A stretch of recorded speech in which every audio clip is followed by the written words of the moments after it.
Our top story tonight is Western civilization. You know Western civilization? That thing that gave us Aristotle, modern science, and the Hog's Breath Cafe. The Hog's Breath Cafe.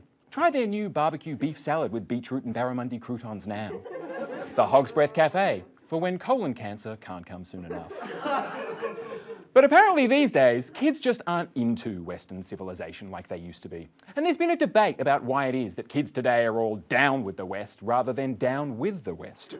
Could it be that a litany of sexual abuse scandals within Christianity has robbed a major Western religion of its moral authority? Or is decades of overseas military and diplomatic failures in the Middle East contributing to the problem? Or, as the community at therightsaber.com would argue, is it an all-female Ocean's 8 and the fact that Luke Skywalker didn't obviously have enough big dick energy in The Last Jedi?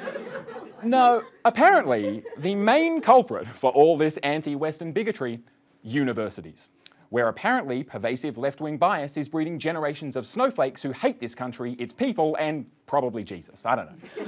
And all this came to a head over the proposed Ramsay Centre for Western Civilization, which was to be part of the Australian National University. And you might think that with around 150 humanities courses that broadly cover what you might call Western civilization at ANU already, that this new centre was redundant. But you would be totally wrong, because the right-wing, wait, what the fuck is wrong with the way they actually think tank, the Institute of Public Affairs, claims that a search of the course descriptions reveals not one of those 150 courses contains the words Thomas Aquinas. Yeah, that's just because they're course descriptions, right? The only words that students search for in a course description are compulsory attendance or group assignment, because if you see those two words, you need to back the fuck out of there, because you just know that Tara is going to fuck you over on her section of that group assignment. I can see you're online, Tara. But even if ANU does need to up its Thomas Aquinas quota, the reason they actually pulled out were concerns about academic independence. First, because not only did the Ramsay Centre want a say on staffing, it turns out they wanted to sit in on classes to monitor how the degree was being taught, which would not have been conspicuous at all. But secondly, in the words of Ramsay Foundation board member and Australian culture warrior Tony Abbott, the centre is not merely, loved his episode, the centre is not merely about Western civilization, but in favour of it. And that, in a nutshell, is the problem. Because first of all, universities aren't really meant to be in favour of any particular school of thought, apart from obviously being pro-tweed. But this comes as part of a broader discussion.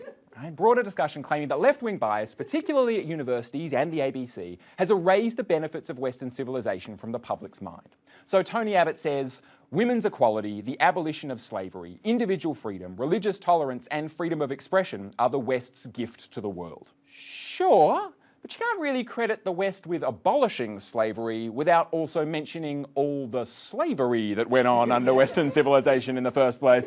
That'd be like saying Ian Thorpe's gift to the world was the abolition of Thorpe's Angels. And sure, the cancellation of that show was, in the words of the great man, fully sick.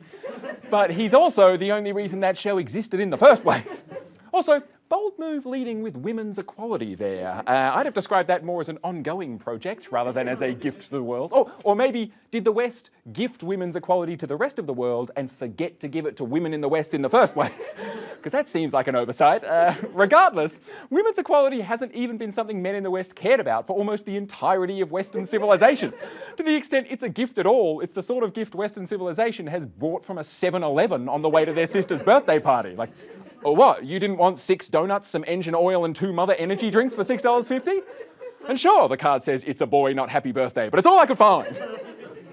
I mean, it's one thing to be in favour of Western civilization, but it's entirely another to establish a centre to teach university students that Western civilization went democracy, inventing penicillin, then Churchill, while leaving out colonialism, institutionalised racism, and the Nazis.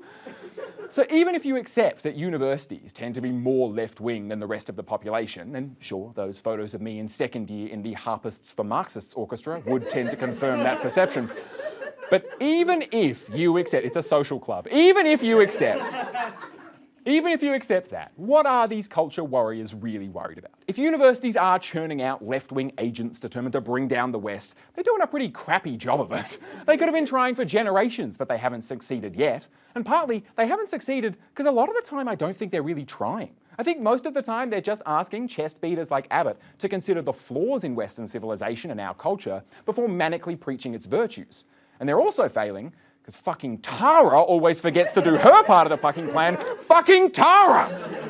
We'll be right back.